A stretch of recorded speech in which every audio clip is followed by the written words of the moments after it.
Hello, I'm a woman in my 30s. I used to believe that good deeds return as good things, and bad deeds return as bad things. Recently, that proved to be true. The reason I'm sending this story is because of that incident. At the time, I was attending K University, one of the top 3 universities in Korea, majoring in law.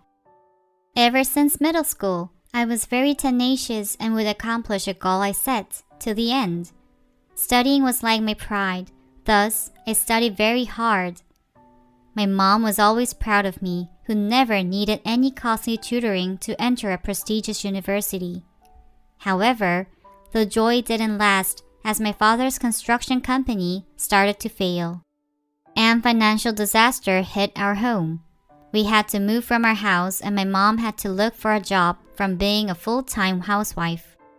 Because of such chaotic surroundings, I didn't get the scholarship that I had never missed getting. As a result, I ended up taking an unplanned leave of absence from college. I was in a dire situation where I had to earn money to pay even for my cell phone bills immediately.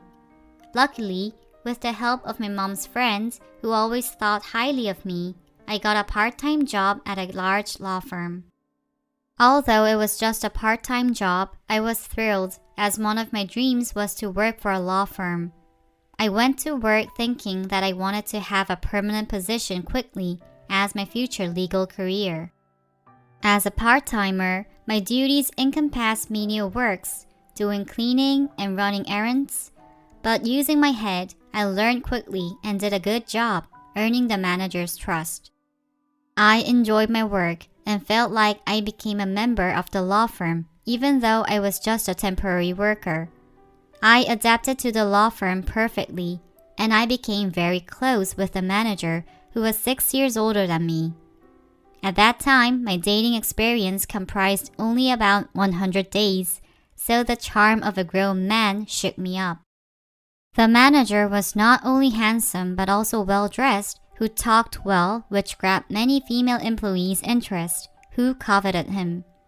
I was never amiss with being confident, but since I had not graduated from college, nor was a permanent employee, I resorted to just having a crush on him secretly all by myself. However, an opportunity came even to me. It was the payday. Since everyone got their pay, people got excited and suggested a dinner party since it had been a while. It was my first time in such outing, so inwardly I was really looking forward to it. People combined the event to welcome me, and I ended up drinking cocktail bomb comprised of whiskey mixed with beer in a relay. That caused me to go to the toilet to throw up. My head felt as if it would crack up, that I thought I might even die, when I saw my manager's face dimly through my eyes.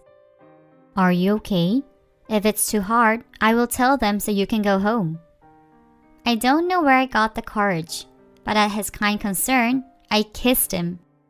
That made me sober up immediately. I don't know whether it was due to the alcohol or from the embarrassment, but my face turned red, and I quickly ran out of the pub. Only when I distanced myself from the pub, I started to lament with self-blame on the street. How crazy! Why did I do something like that? But it was already spilled milk, and I was sick with worry about how I would face the manager at work the next day. I imagined all kinds of horrible things and wondered if any of the female employees had seen me. Then, I heard a car honking behind me. Startled, I turned to the side and realized it was the manager's car. "Get in, I will take you," he said. I quickly turned around to hide my face. "What are you doing? After acting so boldly, are you all of a sudden acting shy now?" He deliberately joked, thinking I would be embarrassed. I couldn't bring myself to look at him, but I took a deep breath and got into the car. My heart raced like crazy when I saw him driving from the corner of my eye. I was worried that my heartbeat could be heard, so I thought I should just say anything to cover it up, but he spoke first. "Where do you live? Could you set the navigation?" I hesitated a bit, and set the navigation with my address. "Oh, you live close by." "Yes," I replied briefly. Our conversation ended there. An awkward silence continued. It made me feel uncomfortable, so I thought I should say something. I tried to think, but I couldn't think of anything to talk about, perhaps due to the alcohol. Then he asked first, "Did you say you're in your 3rd year? Do you have a boyfriend?" I quickly replied, "No." "How about you?" I asked him also. In fact, many talks went around among the female employees about whether he did or didn't have a girlfriend. I wanted to confirm. "I don't." At his reply, I almost screamed with joy. "Aren't your parents telling you to get married? What kind of woman is your ideal type?" All of a sudden, all kinds of questions came up like crazy when I couldn't think of even one just a minute ago. He thought it over a moment, then said he liked cute girls. He said his parents were just asking if he had any girlfriends. I was beginning to become more comfortable being with him, but sadly, his car arrived in front of my house. I decided to scrum up more courage and took one more step since this chance would not come often. "Do you want to eat ramen noodles with me at the convenience store around the corner there?" I wanted to spend a little more time with my manager, so I suggested it. He agreed. We sat across the table in the store, waiting for the noodles to be cooked. "You know, eating late at this hour, you'll gain weight, right?" The manager looked at me as he spoke. "Saying that to a woman is against manner," I purposely complained more. "Kissing any man after getting drunk is more against manners." The manager pouted his lips so cutely. His cute looks made me laugh. We talked while eating ramen and realized that we were both interested in each other. From that day on, we began dating secretly. People say that secret love is more passionate. We continued our dating at work. We met secretly on the way to the restroom or sit side by side at lunch to continue our thrilling secret relationship. Furthermore, the best part of the secret dating was when the other female employees were scheming to get his attention. No matter how much they flirted with him, knowing secretly that he was mine made me feel fantastic. A few months passed. My dating someone older was at another level compared to when I dated guys around my age. My time with him was very dreamy. It was until that day. It was the day his parents from the countryside came up to Seoul to attend their relative's wedding. He had to take his parents to the wedding and told me in advance that he could not meet me over the weekend because his parents were staying overnight. Since his parents were visiting, I certainly understood. Then, that night, he called me. He told his parents about me and they wanted to meet me. I was flustered at such a sudden request, but I quickly got ready to take this chance to gain some points from his parents. I dressed as conservatively as I could. The most nervous moment of meeting with them came. His father was expressionless. His mother seemed sophisticated but somewhat critical, and I thought she wouldn't be an easy person. My boyfriend introduced me to his parents. "She's Hyunju, I told you about. Hyunju, greet my parents." I greeted them most politely and sat down. "I heard that you're a K University student." I can still remember her first question. "Yes, I'm on a leave of absence." "Why? Are you getting ready to study abroad?" I heard that students these days take leave of absence from 1 to 2 years to build up their skills for a better portfolio. At her question, I felt uneasy. To tell her the truth, I would feel too miserable, but to lie, my boyfriend already knew the reason for my leave from my college. "Mom, at a first meeting, asking such questions is too..." He saw me looking uncomfortable and tried to intervene. Why? Was my question rude? I could see that his mother wouldn't let up so easily. I decided to tell the truth. As soon as I opened my mouth, I saw my boyfriend shaking his head not to say it. At that time, I knew that his parents were very demanding. When I stopped talking, his mother seemed to be suspicious of me, that I felt I had to say anything. With impending graduation, I didn't have any working experience, so I wanted to try out various areas and took a leave of absence. She didn't seem very satisfied with my answer, but she nodded her head. I felt so pathetic. I learned later that his parents were financially well-to-do who owned a building downtown in the region. They sent all their 3 sons to study abroad and lived in their building, receiving rent from their store tenants. They were well known in their hometown to have raised their sons well. His mom disguised her pride in the form of a complaint, saying that her son is qualified enough to become a lawyer since he graduated from law school and studied abroad, but he chose to work instead, because he didn't want to take the bar. Even though she was the mother of a man I loved, it was hard to listen to her. When the weekend was over, I went to work at the law firm, but purposely, I didn't go near my boyfriend. He noticed that I was pouting and sent me all kinds of hand signals to gesture his apologies. Unfortunately, his gestures were noticed by other female employees also. What is that? What did I see? I thought the inevitable had happened. I was dragged into the employees' lounge by the senior female employees. I was surrounded by them who put me through exhaustive interrogation and returned to my seat with no energy left.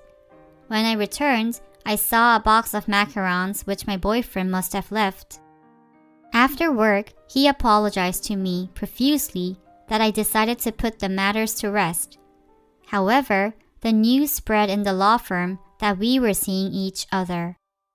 Although I became a butt of the teasing jokes, they were not as bad as I had expected. I actually found myself enjoying them. On the other hand, my boyfriend was having a difficult time. As I passed the employees' lounge, I overheard a telephone conversation between my boyfriend and his mother. His mother's loud voice could be heard from the earpiece. His mother said that he was wasting time seeing me when he didn't even have enough time looking for a wife. She sounded furious and shouted at him to break up with me. I held my breath as I listened to their conversation. The fact that I didn't know what he was facing and was just excited all by myself at work made me feel bad for my boyfriend. I was then full of thoughts about whether or not we should break up. Eventually, I confessed to my boyfriend that I have overheard his conversation. I asked him why he endured that without telling me. He said he didn't want to make me feel bad as well. He apologized that I found out. It was okay up to there. He asked me if I go back to college, how much tuition was needed. I asked him why.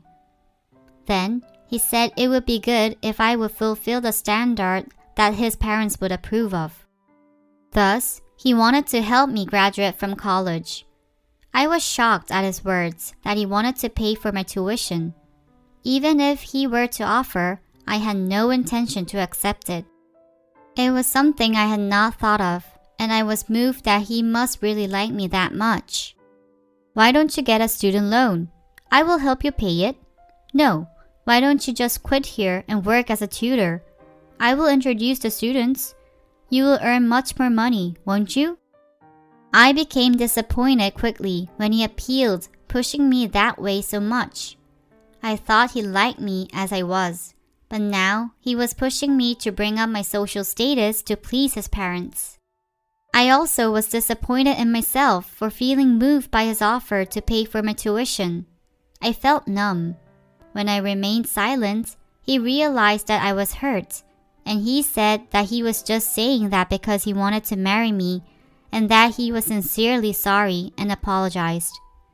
I wondered how bad my situation must be for him to think of all that. At that time, I felt the harsh reality of having no money. From that day, I began tutoring at night after I got off work from the law firm where my boyfriend worked to save money for my tuition. Because I had to tutor every night, we dated less. But I worked very hard so that I could get my degree. It was also good that I could help out my family a little. Then, one day, my tutoring student got bad flu, so I had extra time after a long while. I thought I could spend time with my boyfriend and called him while thinking about what we would do. However, unexpectedly, his phone was answered by his mother. "Hello, mother." I was so startled that on a street full of people, I bowed with my cell phone to my ears. "I was going to call you, so I'm glad you called. Could we meet at the same place we met before?" I knew I wouldn't hear good things, but what could I do but meet her since she asked? When I went to the meeting place, I saw not only his mother but another woman sitting next to her. I felt ominous. Just as I thought, before I even sat down, his mother introduced that strange woman to me. "You're early. Say hello. This is the one who will marry Songhyun." I stopped at her words. The woman handed over a business card and said, "I heard a lot about you." On her business card, the title of professor could be clearly seen. I was speechless in such an unexpected situation.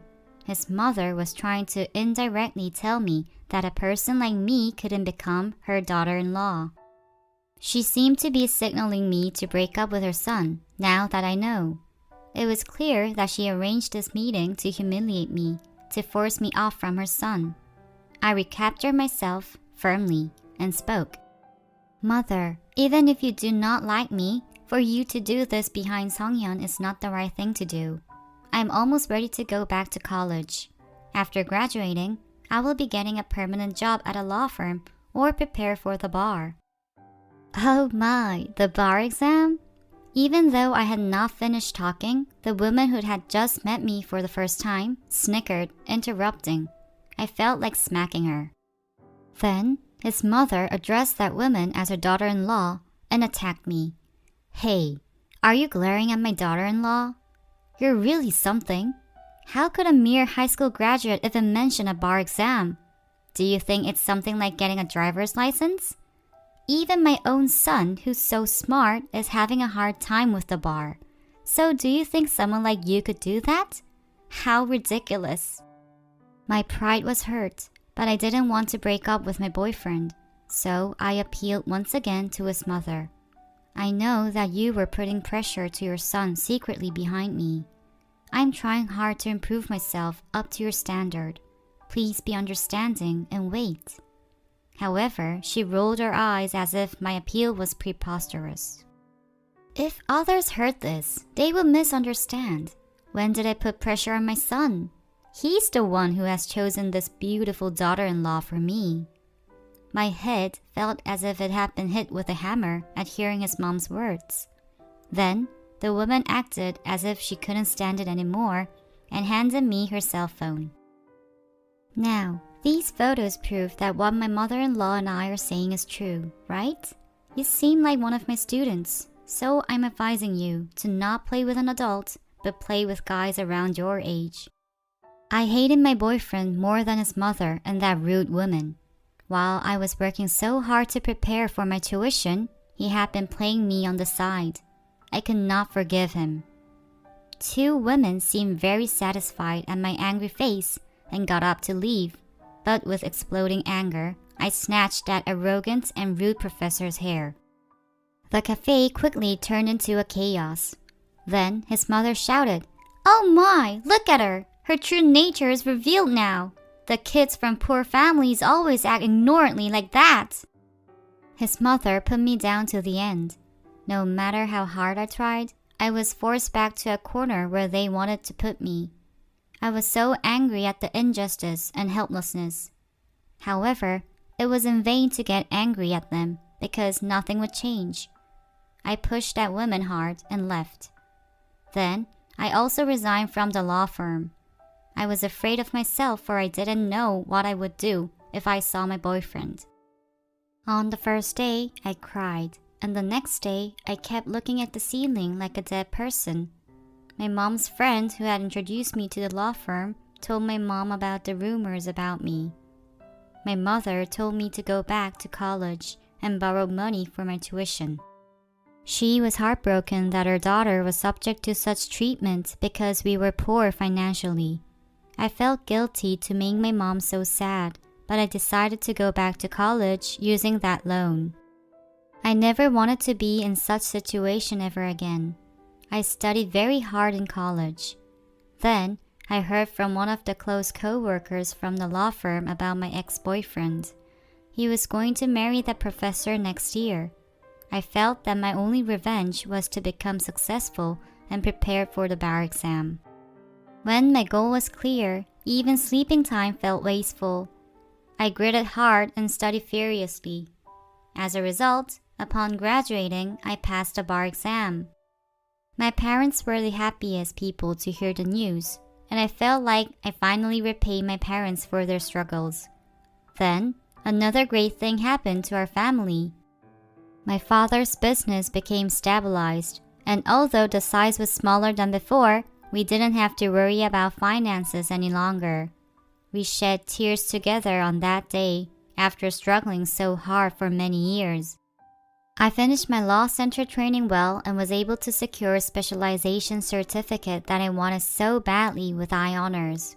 Because I had top grades from the law center, I received many offers from major law firms. Among them also included the law firm where I worked before. When I asked my old co-worker about my ex-boyfriend, I heard that he was still there, fortunately. I felt it was now the right time for my revenge and decided to accept the offer from my old law firm. As a new attorney, the law firm offered a luxury sedan with a salary of over $100,000. My first day of work finally came. When the head partner introduced me, everyone in the law firm seemed very surprised. The part-timer who took care of their menial jobs became their boss, so they had to be very surprised. Of course, the one who was most affected was my ex-boyfriend. As soon as I saw his face, all of my past with him came up like a panorama video, with the most painful and angry moments. When I had resigned, he changed his cell phone number without a call or text message of his apologies. He probably thought he would never see me again, yet we met again like this. The most appalling thing was that he was trying to reconnect with me now that I became an attorney. He had divorced his wife because he couldn't stand his snobbish professor wife. I just treated him as nothing more than a subordinate in my staff, and he kept his distance from me, perhaps from his trauma from his ex-wife. Then, a great opportunity came about. My ex-boyfriend's mother visited our law firm with a legal problem with one of her building tenants. Even though she was told that she could just talk with the case intake clerk, she insisted on meeting an attorney and came up to the floor where the attorneys were officed. She encountered me there. She didn't recognize me and approached me politely, saying, "Since you are an attorney, could you please have a meeting with me? My son works here as a manager of the law clerks, so please don't refuse me, as he is also a company member." The situation was so comical that it was hard for me not to laugh. "Madame, I'm sorry. Didn't you tell me that I'm ignorant? I don't think I can help you." I returned her words precisely. She seemed confused at my words when her son came up to our floor. Only then she recognized who I was. "What? You have improved from your drabby look that I didn't recognize you. But, with just a high school degree, are you still working here? Didn't you quit?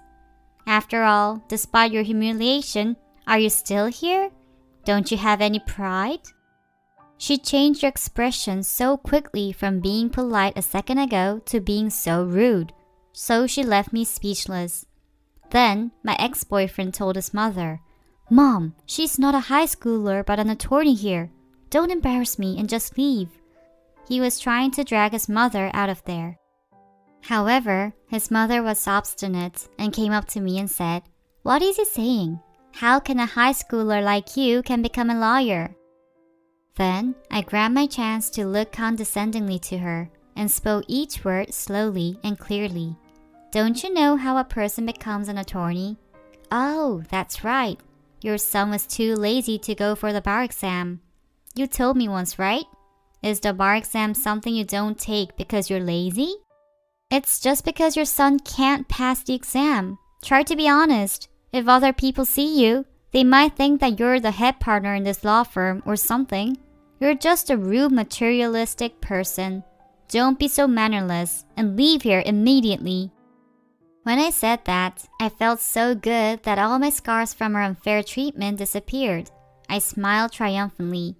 At my words, both my ex and his mother's face turned red. I have to go to a trial, so I'm leaving. Manager Kim, by lunch, bring Miss Choi's case file and leave it on my desk. I gave a job order to my ex-boyfriend and leisurely left the office. I was able to hear the gossip that spread fast at work through other female employees. My ex-boyfriend's mother, after seeing my changed appearance and my treating her son as my subordinate, became so upset that she complained of a sudden stomach spasm that she got carried away by 911 emergency ambulance to the hospital. I felt avenged.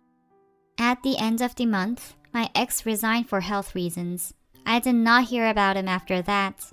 My legal career started out as a way to get revenge, but with so many cases overload, I had no time to even think about my ex-boyfriend's news. Presently, I'm spending my vacation happily, while preparing to move to another law firm with better offers. It had been so long to have a leisurely break like this, and after being so busy, the old memories came up that I'm writing this long story. Thank you for listening to my story, and I wish you and your family will be full of happiness.